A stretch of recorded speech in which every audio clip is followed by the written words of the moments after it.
Bonjour à tous.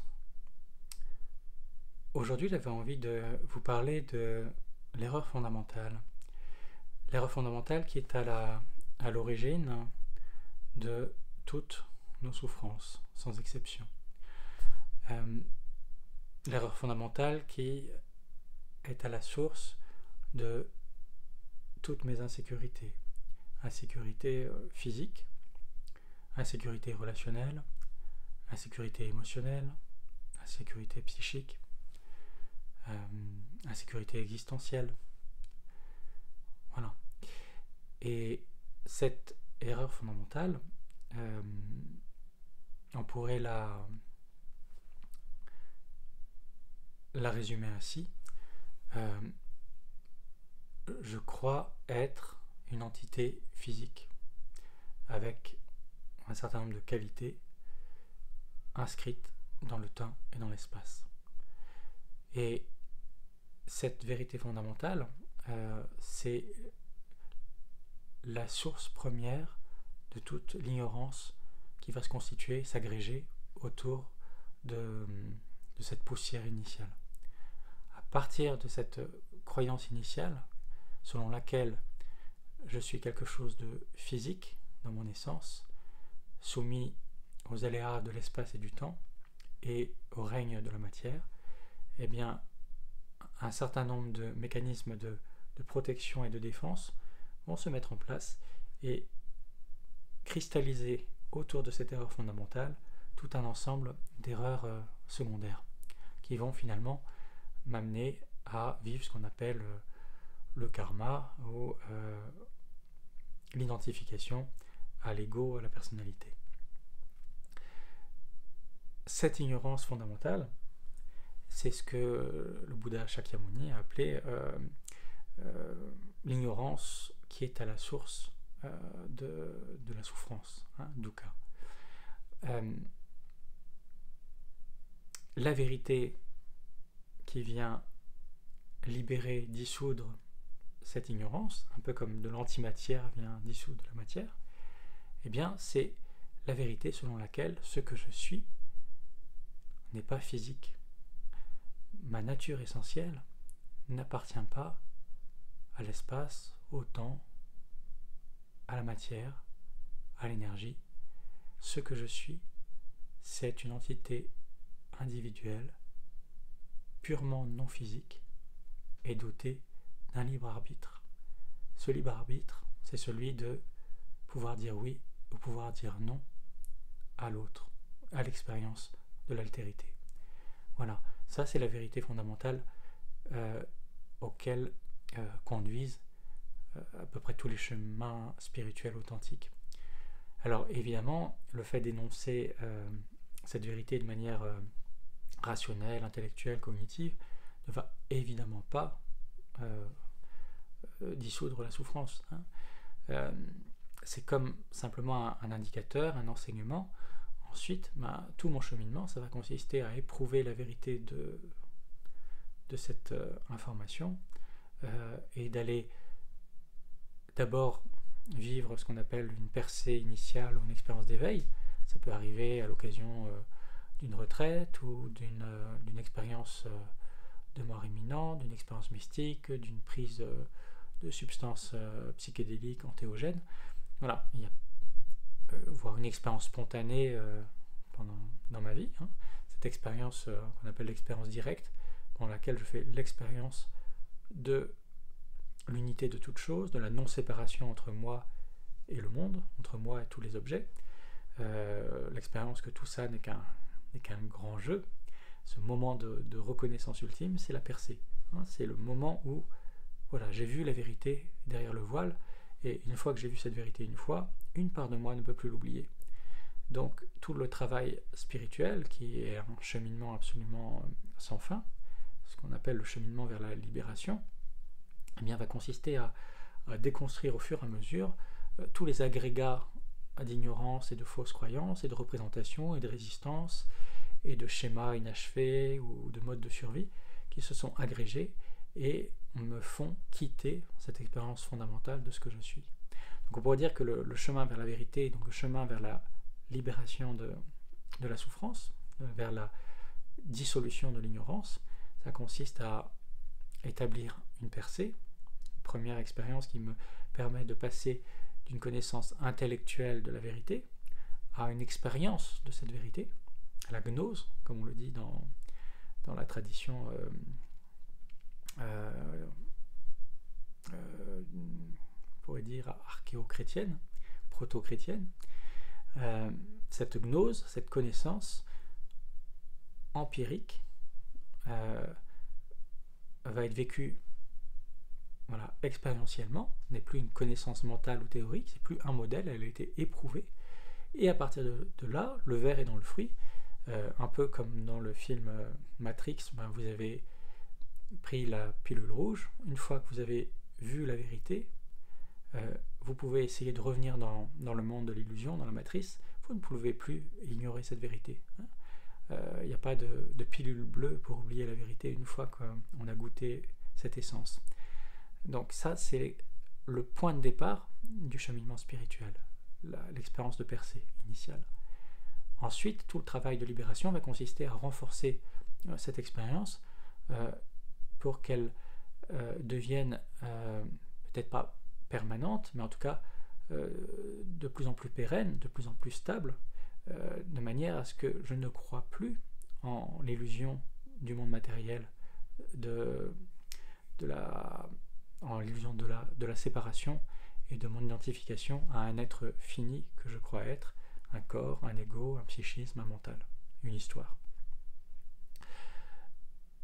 Ce qui est important de comprendre une fois que je goûte à cette vérité, c'est que ce que je suis, c'est une individualité, c'est-à-dire un être unique. Mais ma nature n'est pas différente de celle de toute autre conscience. Ça veut dire que ce n'est pas un solipsisme, c'est-à-dire que je ne suis pas la source du monde entier, je le suis à un certain niveau, mais en coalescence avec d'autres consciences. Et ce qu'on appelle une conscience, c'est une perspective sur la réalité, et cette perspective sur la réalité, c'est autant celle d'un autre être humain, que celle d'un animal, que celle d'une plante, que celle d'une bactérie, mais aussi que celle d'une molécule, d'une cellule, d'un atome, ou d'une particule élémentaire. Tout ce que je perçois comme étant, depuis mon ignorance, depuis mon champ biaisé d'ignorance, comme étant un atome, un corps extérieur, physique, un animal, une plante, etc., est en réalité une conscience individuelle, pareille à la mienne, qui fait simplement qui explore simplement une perspective différente du divin. Mais mon ignorance, mon rejet de l'autre, va me faire percevoir cet autre comme étant simplement un corps physique, limité dans l'espace et dans le temps. Et donc, comprendre en réalité que le divin n'est pas seulement un, il est à la fois un et multiple. Ce qu'est le divin, c'est une infinité, en tout cas un très grand nombre de consciences individuelles, d'êtres non physiques, dotés de ce libre arbitre d'aimer ou de ne pas aimer. C'est là la liberté fondamentale qu'on a. Je peux dire oui à l'autre ou je peux dire non. Et ce non va fermer mon cœur, comme on le dit symboliquement, et me précipiter dans le monde de l'identification et de la matière.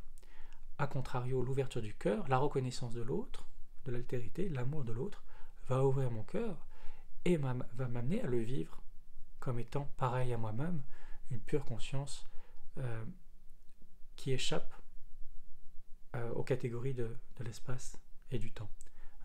Quand je suis dans un état de profond amour pour quelqu'un, je me sens connecté à cette personne au-delà même de la séparation physique et spatiale.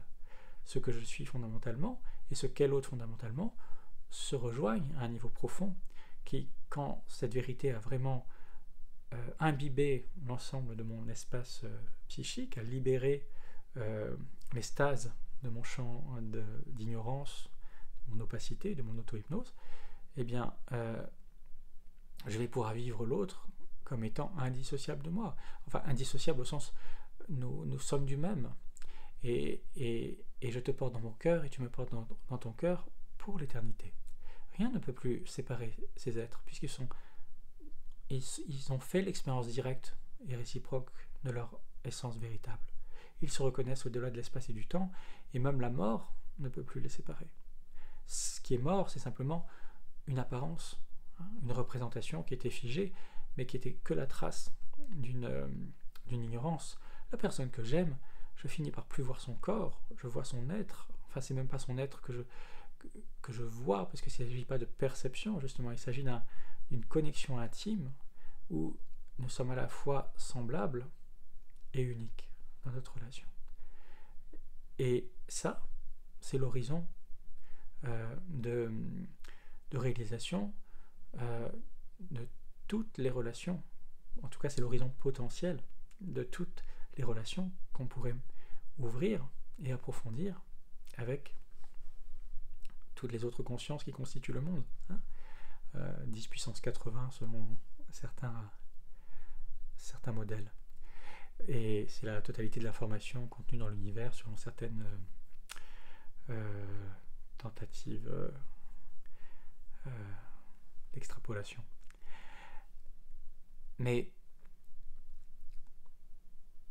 Et ça, c'est le cheminement de l'ouverture. On pourrait dire que ce divin qui est à la fois un et multiple, qui est constitué de consciences éminemment individuelles et en même temps infiniment singulières dans leur manifestation, dans leur liberté de manifester l'amour ou la fermeture à l'amour, et bien ça, cet ensemble, c'est Dieu. C'est le divin, c'est la source, peu importe comment on l'appelle, la vie. Encore que le terme de vie est peut-être un peu biaisé, puisque la vie et tous les phénomènes tels qu'ils nous apparaissent en tant qu'expérience dans le temps et dans l'espace ne sont que la trace réduite de ces relations qui, si elles n'étaient que pures, ne se manifesteraient pas comme un monde. Ce qui fait qu'un monde existe, c'est parce qu'il y a de la résistance, c'est parce qu'il y a du non, qui va faire que je ne perçois plus l'autre ou cet objet constitué d'un agrégat d'autres comme infini. Je le perçois comme limité dans l'espace et dans le temps. Je l'ai limité à travers le prisme de mes a priori et de mes conditionnements. Donc le chemin spirituel, le seul sens du chemin spirituel, c'est d'ouvrir ce cœur, de réouvrir ce cœur à travers chacune des relations. Et ça peut l'être dans le champ de la relation amoureuse, qui est un endroit où on peut approfondir avec une seule personne et travailler énormément de thèmes avec ce partenaire. C'est un partenaire de cheminement. On est ensemble non pas parce qu'on s'aime a priori, mais parce qu'il y a eu un état amoureux qui a duré quelques mois, quelques années, quelquefois, suffisant pour nous amener à rester ensemble et à apprendre vraiment à nous aimer. Au début, ce qui nous attire, c'est des projections. Mais le véritable amour commence quand on traverse ensemble des épreuves et des résistances. Et là, c'est quelquefois difficile. Mais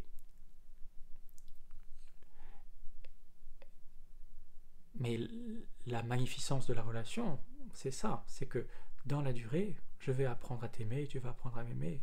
Et on va rencontrer nos zones de résistance, nos zones de sécurité mutuelle. Et ce que je travaille à travers toi, en apprenant à t'aimer, ce sont des thèmes qui vont aussi me mettre en contact avec la possibilité d'aimer d'autres, qui vont résonner avec les mêmes thèmes. Si j'ai appris à lâcher, je ne sais pas moi, par exemple, sur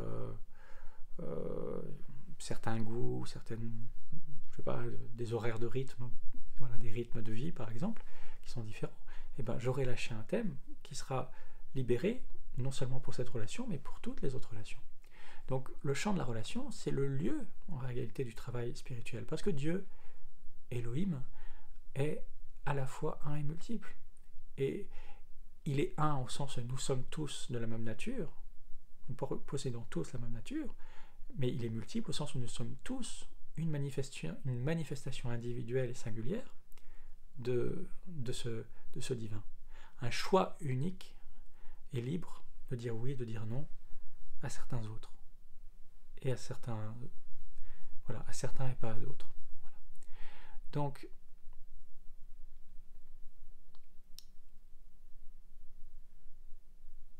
l'univers matériel va apparaître un peu comme un symptôme de tous nos noms, de toutes nos résistances. C'est le samsara. Le samsara, c'est l'ensemble des noms qu'on a posés et qui se sont agrégés en mécanismes de défense, en filtres, qui font qu'on ne voit plus la lumière pure, mais on voit une lumière amenuisée, grise, affaiblie, et mon regard est fermé. Mon cœur est fermé, hein, et donc mon regard ne voit plus la réalité telle qu'elle est. Il voit une réalité amenuisée. Et je crois que c'est l'objet extérieur qui est amenuisé, mais c'est mon regard qui est fermé. Donc le travail spirituel, c'est ouvrir mon regard, ouvrir mon cœur, voir les endroits où je me ferme, et au fur et à mesure, voir que j'ai la responsabilité, évidemment, de prendre soin de l'autre, d'autant plus qu'il est enfermé dans un champ d'insécurité. Et au fur et à mesure que mon propre cheminement augmente, je vais accroître ma sécurité intérieure. Parce qu'à partir du moment où j'ai lâché la croyance selon laquelle je suis un être physique, limité, enfermé dans un corps physique, dans un psychisme séparé, eh bien, il n'y a plus rien qui peut m'atteindre. Ça, c'est vraiment l'état de réalisation de certains saints ou messies ou fondateurs de religion qui peuvent sauter dans les flammes ou monter sur la croix en toute conscience, en sachant que ce qu'ils sont ne va pas être touché et qu'ils seraient plus touchés à fermer leur cœur à l'autre qu'à rester avec, même si c'est à un certain endroit douloureux. Hein, c'est pardonne-leur, ils ne savent pas ce qu'ils font. Ça, c'est l'ouverture du cœur. Même à cet endroit-là, il y a moins de besoins individuels. Je ne vais pas dire qu'il n'y en a plus, parce que ce serait une forme d'idéalisation, et ce que je décris là, c'est juste un horizon possible. Personne n'a, à ma connaissance, en tant que rayon de lumière incarné, en tant qu'individu, n'a totalement tout libéré. Sinon, il ne serait même pas là. En tout cas, sa présence serait presque imperceptible par l'autre, puisqu'il ne donnerait même plus de lieu à projection. Mais voilà, c'est un horizon, c'est un idéal. Un idéal, l'idéal est dangereux, puisqu'un idéal va créer des hontes et des fiertés, et donc créer de la culpabilité. Donc voilà, je prends cet idéal et je le lâche. Mais c'est un horizon, c'est comme un guide, c'est comme une ligne directrice, faute de mieux, en attendant d'ouvrir notre cœur en marchant sur ce chemin-là. Sur ce chemin, progressivement, je vais reconnaître que ce qui était en haut va se retrouver en bas, ce qui était en bas va se retrouver en haut. Ce qui était valorisé comme étant l'essence de la réalité, à savoir la matière, va apparaître comme un épiphénomène, et ce qui apparaissait comme un épiphénomène, à savoir la conscience dans le paradigme matérialiste, hein, une émanation seconde d'agrégats moléculaires, organiques, selon l'expérience spirituelle, va devenir le fondement. Hein. Le fondement du monde, de l'univers, ça va devenir la conscience, la pure conscience, qui est la condition par laquelle je fais apparaître et je fais l'expérience de tout le reste de la réalité. Donc ça va apparaître premier. Nous sommes, selon les Indiens, dans l'âge de fer, l'âge de l'ignorance, le Kali Yuga. Ça veut dire que nous vivons dans un monde où tout est décrit selon le paradigme matériel et le paradigme séparateur. Les discours sur l'amour sont qualifiés de dangereux, de mettre en danger l'individu séparé. Alors, c'est vrai que dans l'histoire, il y a eu des dogmes qui ont été éminemment destructeurs et sources de violence, hein, les dogmes religieux, les dogmes politiques, les idéologies sociales. Mais le dogme dont on parle, c'est même plus un dogme, puisque c'est en fait une ouverture. C'est, si vous voulez, l'horizon à partir duquel je peux lâcher tous les dogmes. À partir du moment où j'ai plus d'insécurité, à partir du moment où le monde physique ne peut plus m'atteindre, où j'ai compris que tout était libre et que tout n'était qu'un jeu d'ombre et de lumière dont mon essence ne peut être affectée, il n'y a plus de raison de m'accrocher à un dogme ou à une vérité ou à une croyance. Donc il n'y a plus rien à défendre à cet endroit-là. Hein.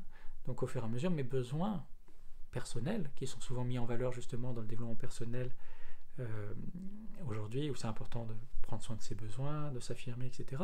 Tout ça, en réalité, est ancré dans la croyance première, je suis un individu séparé. Et de toute façon, j'ai beau prendre soin de tous mes besoins, je ne fais que m'enfermer finalement encore une fois dans la prison de la séparation. Donc le seul chemin profondément libérateur, mais qui est ô combien difficile et insécurisant, c'est celui de vouloir la libération, et seulement ça. C'est le choix que font les mystiques, et je ne sais pas s'il y en a beaucoup qui peuvent être à la hauteur de ce défi. En tout cas, moi-même, je me sens pas à la hauteur de ce défi. Mais de dire, je choisis Dieu plus que tout, je choisis le divin plus que tout. Et ce choix du divin est un choix de l'autre, parce que l'autre est le divin. Il n'y a pas d'autre chemin. Et donc, c'est pas un chemin qui peut m'amener à une forme de solipsisme ou d'égoïsme ou d'égocentrisme. C'est un chemin qui passe par la reconnaissance de l'autre. Il n'y en a pas d'autre. Plus je vais ouvrir mon cœur à l'autre, plus je vais ouvrir mon cœur à la vérité. Et fermer mon cœur à l'autre me ferme de la vérité. Donc c'est vraiment en tout cas la vision, la perspective qui m'était chère quand j'ai eu cet élan de créer Psycélium, cette école. Que Psycélium, c'est vraiment pour moi cette image de la trame de toutes ces individualités, de toutes ces consciences qui sont liées par des chemins de lumière parce qu'elles ont fait l'expérience directe et mutuelle de qui elles étaient. Comme si toutes ces consciences étaient comme des atomes, des particules quantiques qui sont tombées en amour les unes des autres. Je ne dis pas en état amoureux, parce que l'état amoureux c'est quelque part une forme d'hallucination des débuts de la relation, mais qu'elles sont en amour les unes des autres, et que cet amour va comme une réaction en chaîne nucléaire,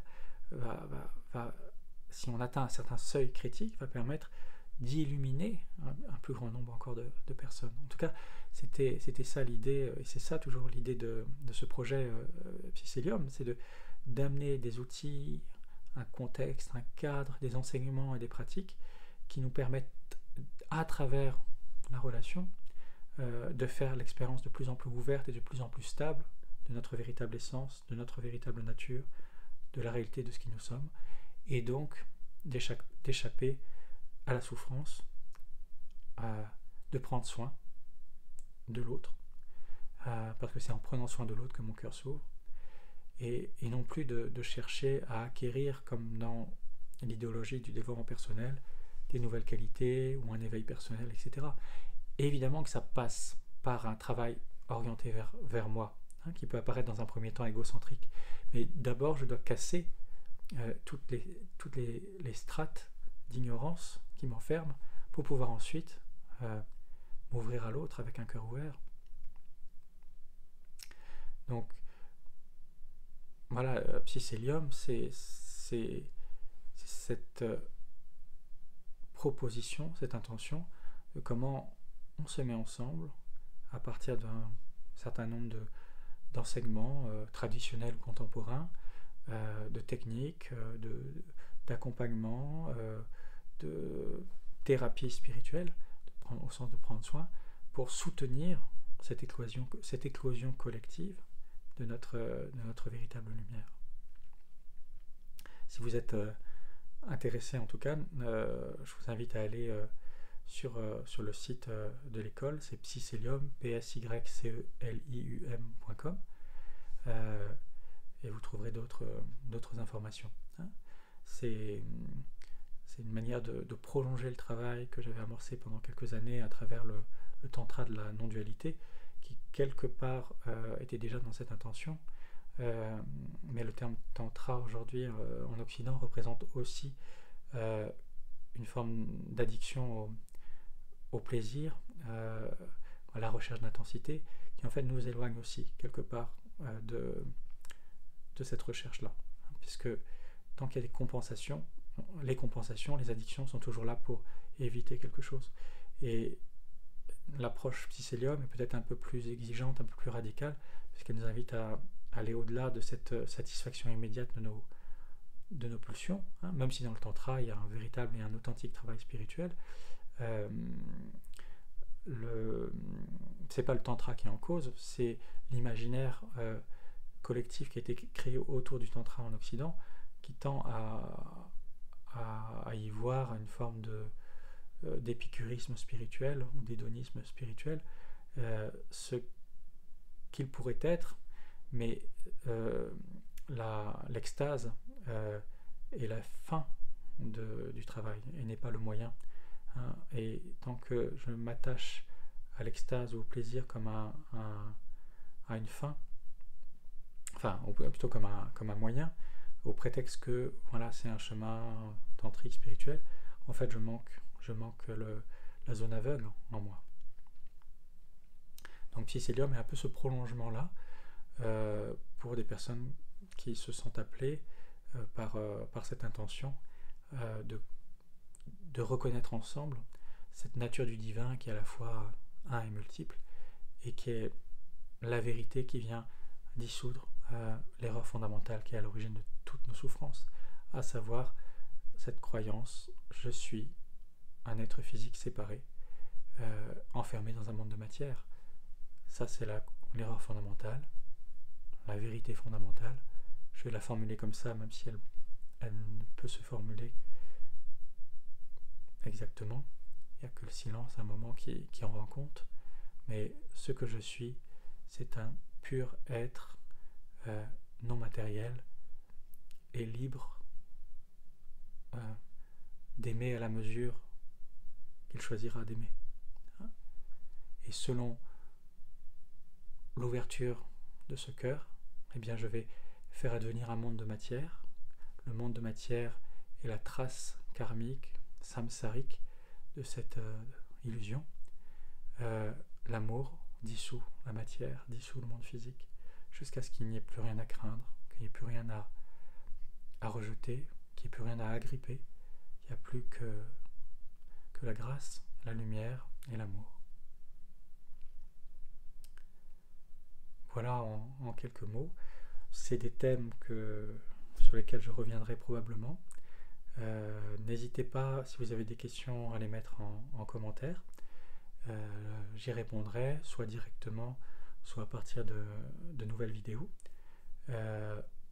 Et d'ici là, je vous souhaite un très beau cheminement. Et je vous dis à bientôt.